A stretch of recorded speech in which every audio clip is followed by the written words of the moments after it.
And can this side of the room please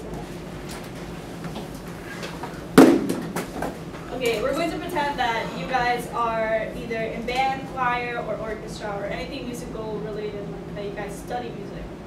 Yeah.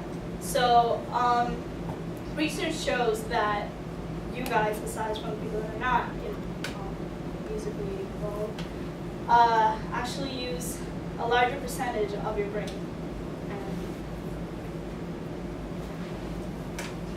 With the advancements in technology, scientists have been able to use brain scanning machines to examine the theories about a direct link between music and intelligence. The results have shown that musicians' brains are distinctly different. So, I mean, if you can figure that out, they're basically saying that you figured it out. So today I am going to teach you the basics of reading music. I'm going to talk about music staffs, the counts, and the dynamics. Hopefully by the end of today you will have the beginning of a method of like expanding your knowledge about music and using your brain. The music staff. So basically music works in an X and Y. You need, to plot a point, you need your X and Y. So then the music staff is technically the Y. So it tells you where the note falls and what the note is going to sound like. So here we have the music staff, also trumpet from the bass cut. Those are the names of the notes on the staff. A really easy way to remember it is for the acronym bass, which is the spaces of the thing going from bottom to top. So F is the bottom, then A, C, E. And then for the lines, going from bottom to top, is for the acronym Every Good Boy Deserves Fudge. So it would be E, G, B, D, F. And then that's the piano to what they call C, D, Notes in their count. The whole note looks just like a circle, and it's 4 beats long. So when you see it in a measure, that's basically your X. So it tells you how long the note is going to be whenever. So the whole note is, so when you, I'm going to tap it for you guys. So it would be 1, 2, 3, 4. The note is being held for 4 beats. The half note is 2 beats long. So instead of it being held for 4 beats, it's held for 2 beats. So you would go 1, 2, 3, instead. And then the quarter note is just 1 beat long. So it would be 1, 2, 3, 4, which is shorter than the half or the whole note. And then you have your 8th note, which is half of a beat. So instead of being 1, 2, 3, 4, it would be 1 and 2 and 3 and 4. And the 16th note is shorter than the 8th note, which is a quarter of a beat, and it would be, I'm not going to copy it because it's just insane. So saying it would be 1 E and a, 2 E and a, 3 E and a, 4 E and a. So it's like a whole bunch of notes of one. Yeah. The dynamics. Dynamics is basically, it's going to tell you, it kind of adds a spice to the music. So you don't want to just have the music kind of just sounding the same. What makes it interesting is just how loud and the movement of the music, the volume. So then the piano, the dynamics of piano, under the music, it will have the bass labels, and then that's what they stand for. Piano is pianissimo is softer than that, pianissimo. Pianissimo is very soft, and it can go actually even softer to pianissimo, just add a whole bunch of C's. Then you have mezzo piano, which is slightly soft. It's kind of like regular talking. You have forte, which is really, really loud. Then you have fortissimo, which is even louder, and then mezzo forte, which is kind of like your average. It's kind of like mezzo piano, but it's. And then you have your forte piano, which is like the note hits and then it goes so it would be like if I'm talking, I go like da. See how it's like loud and soft. Then sforzando is a southern accent, so it would just be like a shout, da. Then your crescendo is when your music gets gradually louder so you get louder. And then with the diminuendo, it would be the opposite. You'd be loud like this.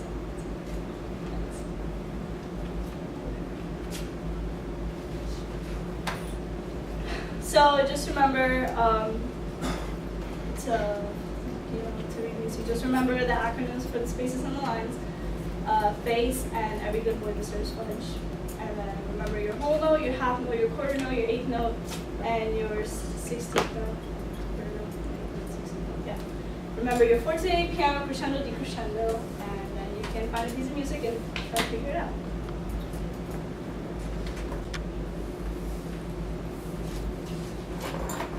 All right. Hello, everyone. My name is Ashley Cologne, and I would like to ask you, do you guys know what you spend 1/3 of your life doing? Sleeping. Sleeping. Well, you actually spend 1/3 of your life sleeping. When you sleep, you dream, and something we all experience. It's something we all experience, and dreaming, whether you remember it or not, or remember your dreams or not, an average time you spend sleeping is 1/3 of your lifetime, and which means that's in total it would mean like 6 years you spend worth sleeping. Let's move on.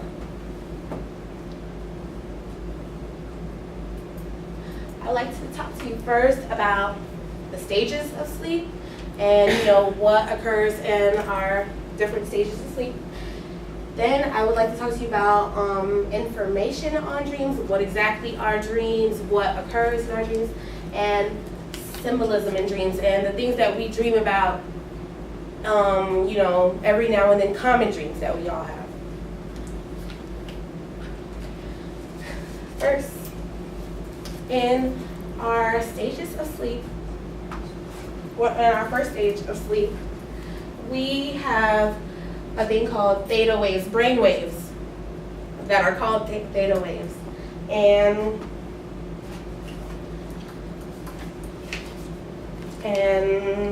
they produce like a high amplitude of theta waves, and which are very slow, deep waves. In stage 2, we have a thing called spindles, which are slower, rhythmic brain waves. And our body temperature decreases and our heart rate begins to slow. Stage 3, our brain waves, consist of delta waves.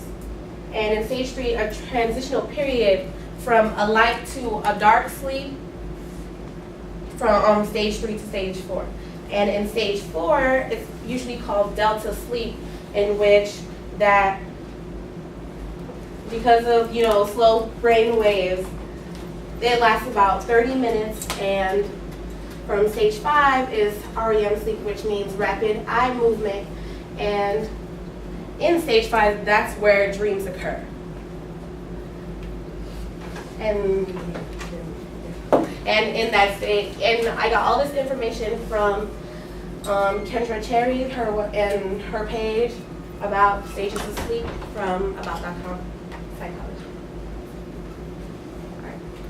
Dreams are things that are made up of things that are in our daily life, thoughts from our daily life, images we've seen, faces we've seen, and sensations and emotions that we feel. Like when we feel sad, those things show up in our dreams, and everything shows up from our subconscious mind, from our subconscious thoughts.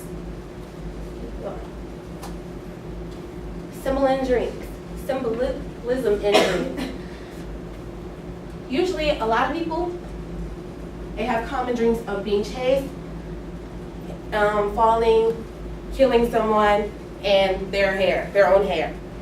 And okay, chase dreams are from a fear of being threatened. When you feel like you're being threatened and you want to run away from your problems, that's why you have chase dreams. You're running away from your issues.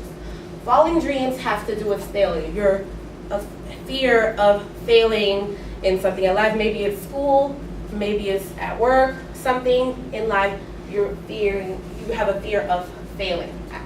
Killing someone is often a reflection of oneself. It means that you want to kill that personality you have. You want to kill that person you wish you weren't. And cutting of hair, which I've had that dream, it means you have a desire to change. You want to change yourself. And so you're cutting your own hair. You want to change the things about you. And someone else pulling on your hair means that they're trying to change you. And I got that from 30 Common Dream Symbols and Their Meanings by Rebecca from World of Lucid Dreaming. Take this to sleep with you. Dreams occur in REM stage of sleep. Dreams are made from the things that happen in our daily life. They happen from all the experiences that we had and from memories. Our dreams and nightmares are made from our subconscious thoughts. You might not think that you are thinking something, but in actuality, they show up in your dreams. And everything from emotions, thoughts, fears, insecurities, they show up in your dreams. And that's all I have. Good afternoon, guys. My name is Daniel Castro. If I can have all of you guys stand up real quick. All right. If you guys know anybody that makes at least $50,000 a night, please stay up. A night? All right. I was expecting that. Well, the next thing I was going to say, if anybody knows somebody that makes $150,000 a night in international booking, please stay up. But everybody said that. Well, Steve Angello is the person who I'm going to talk to you guys about today. He makes an average of $50,000 to $75,000 a night in a club booking. It makes an average of $150,000 to $230,000 in international booking. All right, I'm going to talk to you guys today about Steve Angello. My three main points is going to be, first, I'm going to talk to you guys about Steve Angello himself. Secondly, I'm going to talk to you guys about Steve Angello, his music accomplishments. And lastly, I'm going to tell you guys about Steve Angello and his time to the Swedish House Mafia.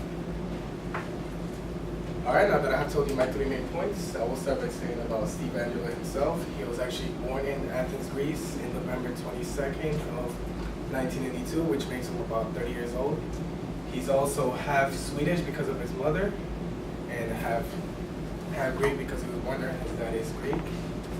He was highly influenced in the music because of his father that moved in the night industry.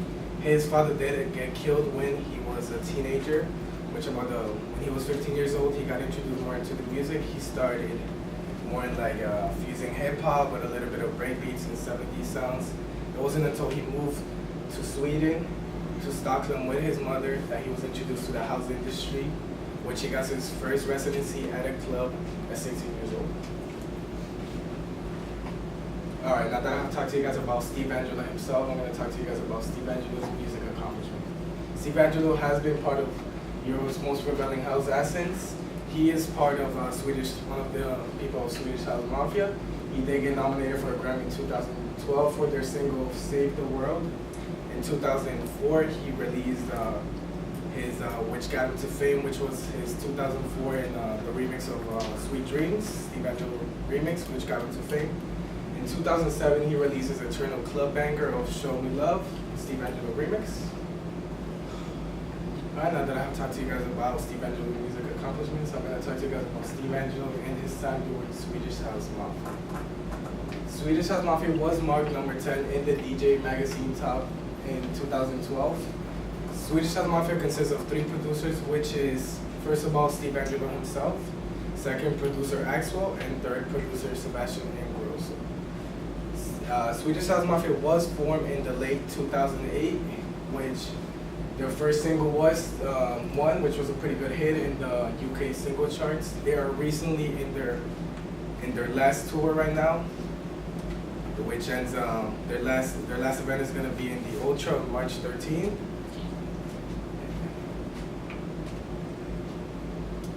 Alright, now that I have talked to you guys about everything, in conclusion, like I told you guys, Steve Angello is a Greek-Swedish DJ producer and a record label owner. I forgot to tell you guys, he also owns his own record label, Size Recordings.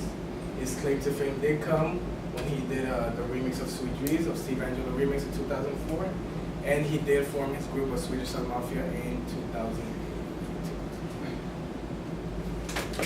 My name is Maria, and I would like 8 people to stand up for me, please.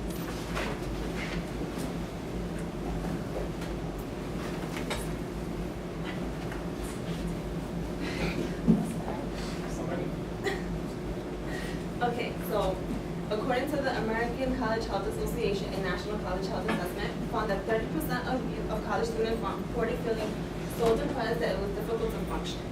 Guys, down now.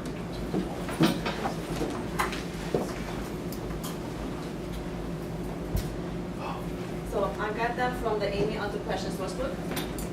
So today I'll be speaking about depression in college students, and by the end you will have an understanding and to know also how to help yourself from depression and help a loved one also. Today I will be speaking about the different types of depression, the signs and symptoms of depression, and also the treatments for depression. First, the different types of depressions are the major depressive disorder, which is found that it occurs mostly in women, twice as much in women than in men, and also is reported to feel it also affects a person's thoughts, feelings, behavior, and mood, and also physical health. And also, diarrhythmic disorder is a chronic depression which a person regularly low, and also is an illness, is a long-term medical problem such as anxiety, drug abuse, and also alcohol abuse.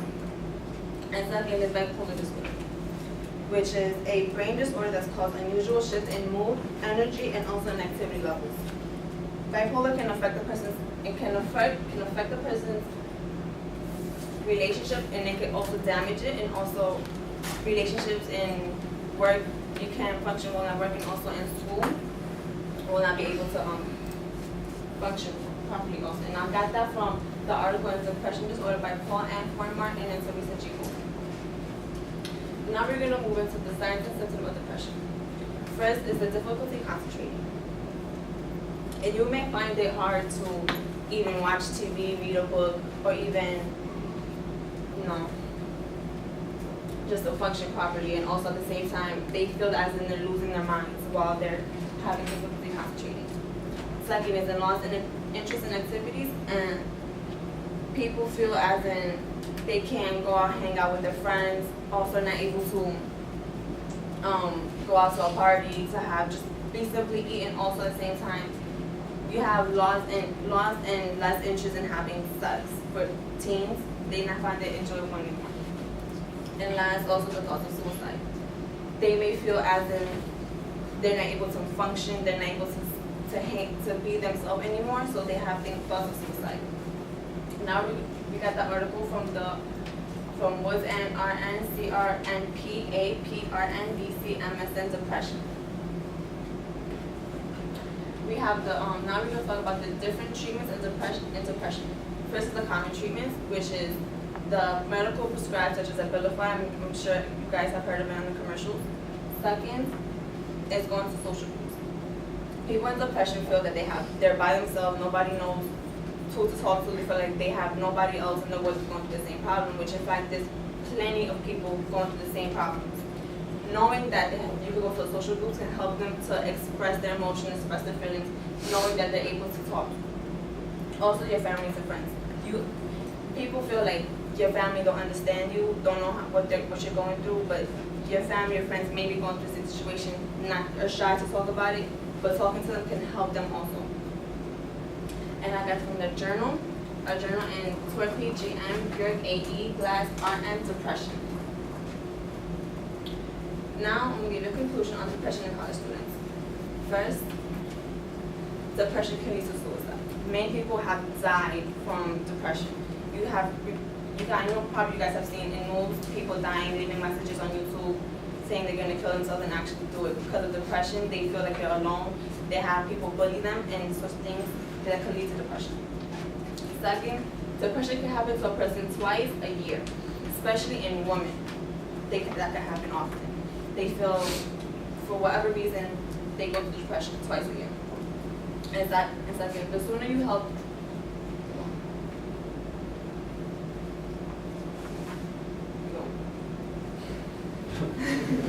the sooner you help yourself or someone with depression, it's a better chance of gaining your life and their life back. Just talk, open, express yourself. You could feel so much relief just talking. You will have a less chance of getting depression. And that's all. Alright, today I'm going to talk to you about healthy living. If I get you guys to stand up, well, wait. How many of you eat breakfast in the morning? Stand up. Okay, how many of you eat a healthy breakfast in the morning?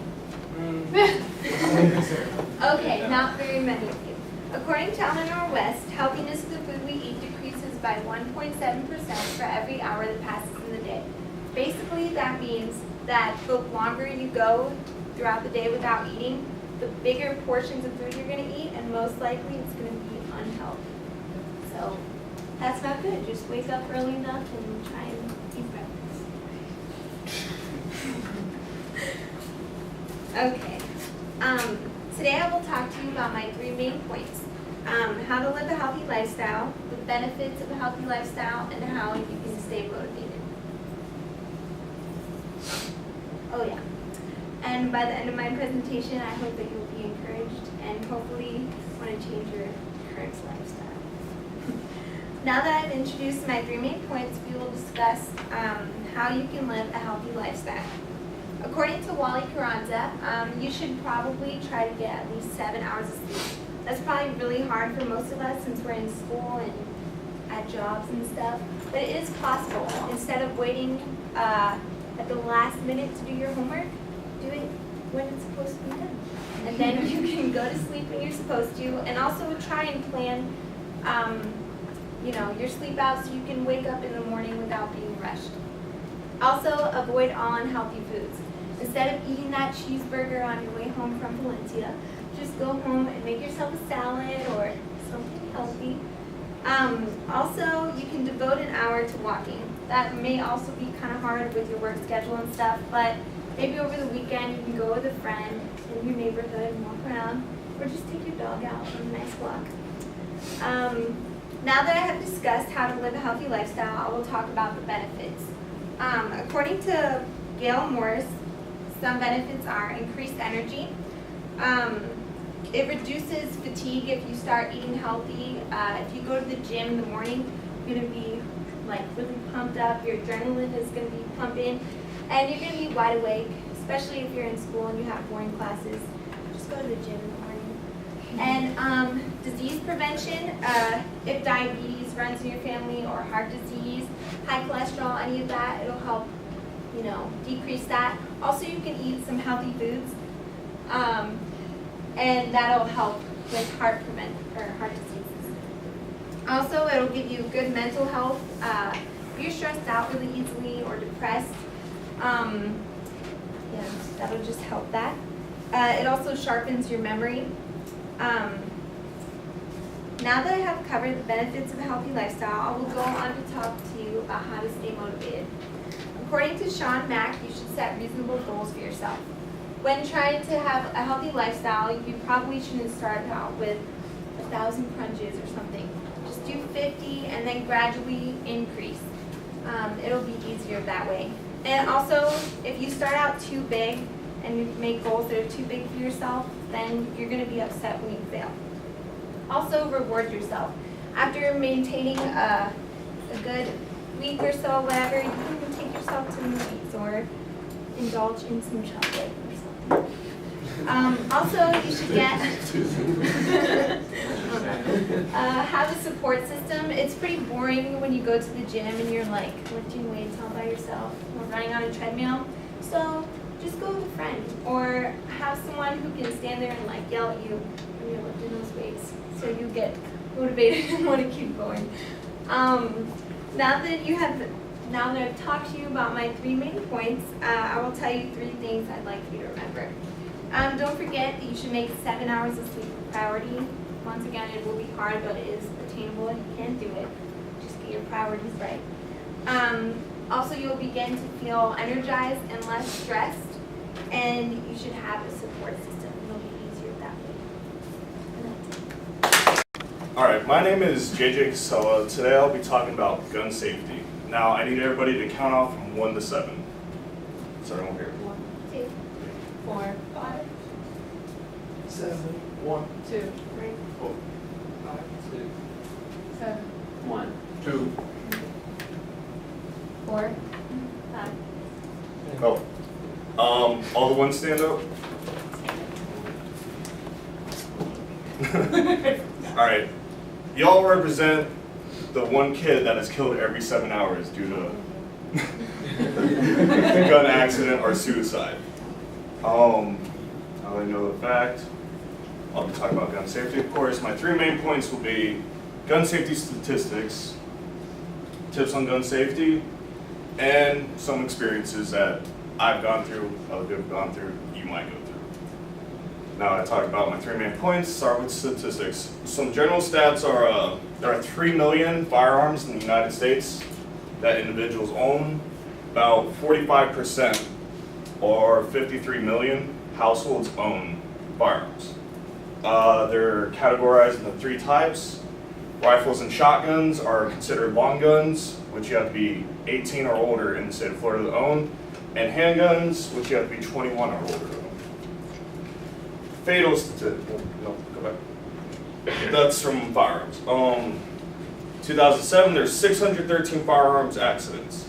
0.5% of the 123,000 accidents that year that resulted in deaths. Highest percent were between 5 and 14 years old. There were 15,000 emergency room visits for non-fatal accidents. 0.5% of the 27.7 million that year. Right, now you can go on. 6 rules. Whenever handling guns, always treat them as they're loaded. If not, you never know. You always have to check to make sure they're unloaded. If unable to check or you're not sure, back one. I'll tell you when, okay? If you don't know how to do it, find an expert that does know how to do it. No. Always keep pointing in a safe direction. If you don't know, well, always be aware where the gun is pointing. Never aim at something that can cause damage or harm unless you intend to cause damage or harm. And you're absolutely sure of it. Next one. Keep your finger off the trigger. This is very important. There's been stories where, someone will be at the firing range, turns around really quickly, still has his finger on the trigger. She gets spooked, muscles tighten, bump, there goes somebody's leg. What? Know your target. Always be sure to know what you're shooting. Remember that the bullet can pass through somebody or something while you're shooting. Know how to operate your gun, know how to clean it, load it, unload it, and check for malfunctions. If not, bad things will happen. Storage. I've actually had a personal problem with this. I'll explain that later. No, go back. Store your gun safely. Always make sure there's a lock on it. Always make sure children cannot access it. And store your ammo and guns separately. Alright, some gun safety experiences. I read online, certified it. Oh, never mind, I forgot my citations. Billy Carl, Back to Basics, he's an NRA instructor. He was talking about this one time where this lady came to his class, she got out, had the gun already loaded and whatnot, just walked in and started flinging it everywhere, and he actually had to subdue her because she was a danger to everybody. Some hypotheticals, experiences that you may think about. 2 kids are at home, they just find a laying gun on the bed, magazine's out, they don't know if it's loaded or not, they start playing with it, gun goes off, shoots one in the foot, you got a screwed up kid. Another one is if you don't check your gun, make sure while you're cleaning it, don't unload it, next thing you know you're cleaning it, gun goes off, get shot in the head. Personal experiences, hopefully you guys don't think differently of me. Just having a party. Don't mix alcohol and guns. Oh, friend's birthday party. We were all kind of getting toasted. Everybody left. Cops came. People came back. I moved my guns from a safe place back into my room. So that's where I keep them. About 4 or 5 o'clock in the morning, one of my friends goes up there. He's absolutely hammered. We started playing with my guns. They're loaded. We didn't even know. We didn't check. I'm holding one in my head. He's just flinging one around. Next thing you know, his goes off about this far away from one of my other friends, blows a hole in my wall. Yeah, my parents came back the next day. Bad story. Anyway, that's my personal experience. 3 things I'd like you to remember. Guns are not toys. Just don't play with them. Proper handling has caused 37% of firearm accident, and don't touch unless you know how to use it. That's it. Hi, my name is David. To start off, I'm going to ask you guys some questions. Is anybody here a fan of soccer? Does anybody knows what's the average soccer player can score in 1 year?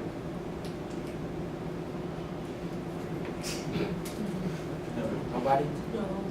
Alright, the average is between 60 and 50 goals per year. Well, Lionel Messi set a record of 91 goals in a year. Therefore, he's considered to be the best soccer player in history.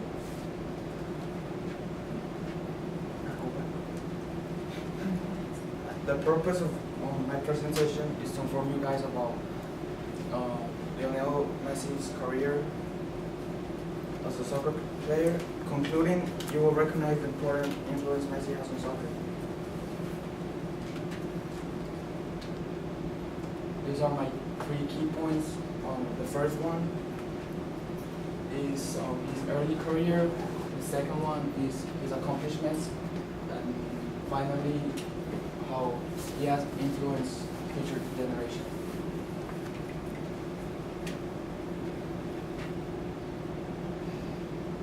Lionel Messi was born on June 24, 1997 in Rosario, Argentina. He moved to Spain at age 13 after Barcelona agreed to pay for hormone deficit treatments. He became a star in his new country, scoring and leading his new team to many championships.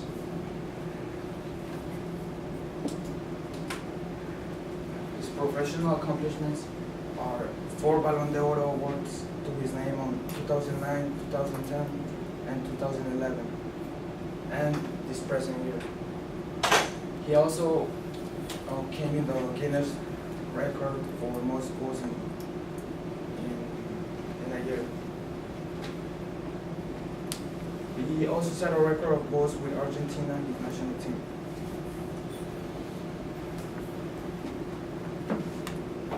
Messi is an idol for many because he has impacted future generations due to his humbleness and made many sacrifices along with valuable contribution to the community.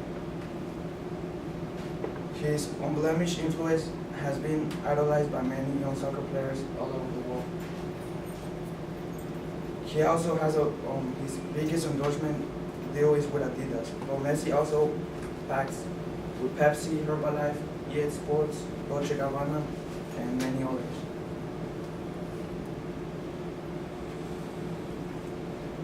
To conclude with this PowerPoint, Messi is overall the best soccer player in the world. He has broke many records that many soccer players aren't even close to reaching. Finally, Messi is an outstanding person, player, and a role model to the children that are trying to follow the dream of becoming